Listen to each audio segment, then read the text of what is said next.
लोकतांत्रिक जनस्वराज पार्टी के अल्पसंख्यक मोर्चा के राष्ट्रीय अध्यक्ष अकबर खान के पास इस वक्त हम मौजूद हैं।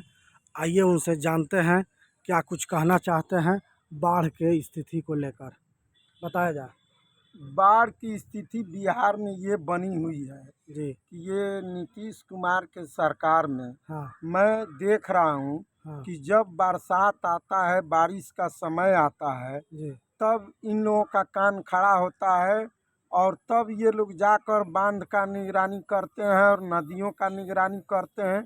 जब इन लोगों के हाथ से समय निकला हुआ रहता है, हाँ। तब इस पर ये लोग ध्यान देते हैं। ध्यान इन लोगों को देना चाहिए कि जब बाढ़ नहीं हो, सूखा दिन हो, उस वक्त बांधा बनवाना चाहिए।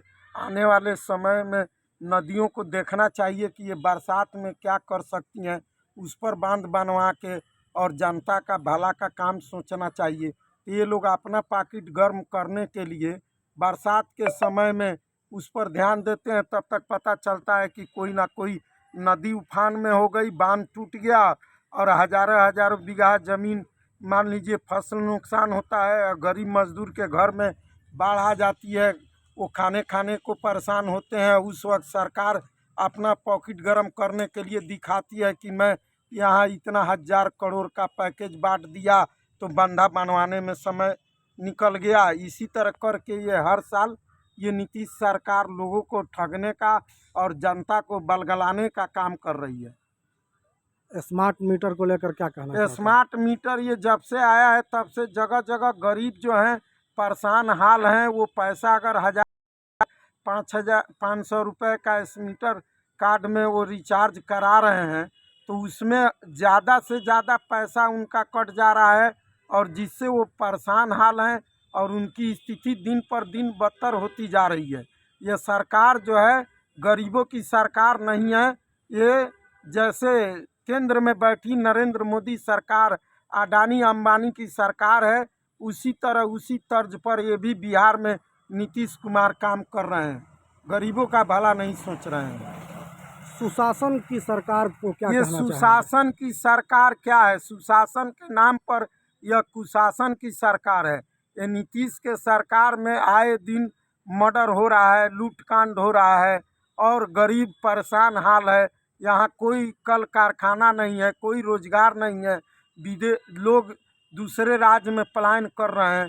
दूसरे राज्य में यहाँ के लड़के परीक्षा देने जा रहे हैं तो वहाँ उनका सर्टिफिकेट फाड़ दिया जा रहा है। जबकि ये नीतीश कुमार प्रधानमंत्री का ख्वाब देखने के चक्कर में और राज्यों से बुलाकर यहाँ पे नौकरी मुहैया करा रहे हैं। जबकि बिहार राज्य के जनता का बाहर में कोई राज्य में कोई वजूद नहीं है। इनको कल कारखाना लगाना चाहिए और नौजवान को रोजगार देना चाहिए। 2025 में विधानसभा चुनाव होने वाला है, उसको लेकर क्या कहेंगे? 2025 में विधानसभा चुनाव होने वाला है तो मैं तो जनता से ही अपील करूंगा कि आने वाले 2025 में ये नीतीश कुमार की सरकार को उखाड़ फेंकना चाहिए और इसके जो भी सांसद या मान लीजिए विधायक जो बन रहे हैं, तो आने वाले 2025 के विधानसभा के चुनाव में ऐसी सरकार को जड़ से जनता को उखाड़ फेंकना चाहिए। ये सरकार जनता की भला करने वाली नहीं है और यह निकम्मी एक तरह की सरकार है जो बिहार को और धरातल से लेकर ये खाई और नीचे भूतल में ले जा रही है। दिन पर दिन यह बिहार में आए दिन देखिए कि सरकार जो है परेशान हाल है और जनता भी परेशान हाल है। ये लोग प्रशांत किशोर एक उभरता हुआ चेहरा दिखाई दे रहा है। प्रशांत किशोर क्या कहना उभरता चाहेंगे? हुआ चेहरा इसलिए है कि नई जब पार्टियां आती हैं तो लोग उन पर यकीन और विश्वास करना शुरू कर देते हैं। जबकि जैसे ही गवर्नमेंट आती है, उस पार्टी की सरकार बिहार में आती है, तो वो भी वही करती है जो बीते दिनों में लालू ने किया है, कांग्रेस ने किया है या नीतीश कर रहा है। ऐसे ही आने वाले समय में प्रशांत किशोर भी जनता को ठगने का काम करेगा और जनता को और ये धरातल पर ले जाने का काम करेगा। ये अपना रोटी सेकने के लिए प्रशांत किशोर अपनी पार्टी का बढ़ चढ़ के प्रचार प्रसार कर रहे हैं। ऐसी कोई बात नहीं है कि इनमें कोई ज्यादा। जनता किधर जाएगी? नीतीश कुमार की सरकार को आप कुशासन की सरकार कह रहे हैं, जी प्रशांत किशोर को कह रहे हैं कि नई पार्टी है वो ठगने का काम करेगी, जी तो जनता किधर जाएगी? जनता को तो नया निर्णय लेना चाहिए।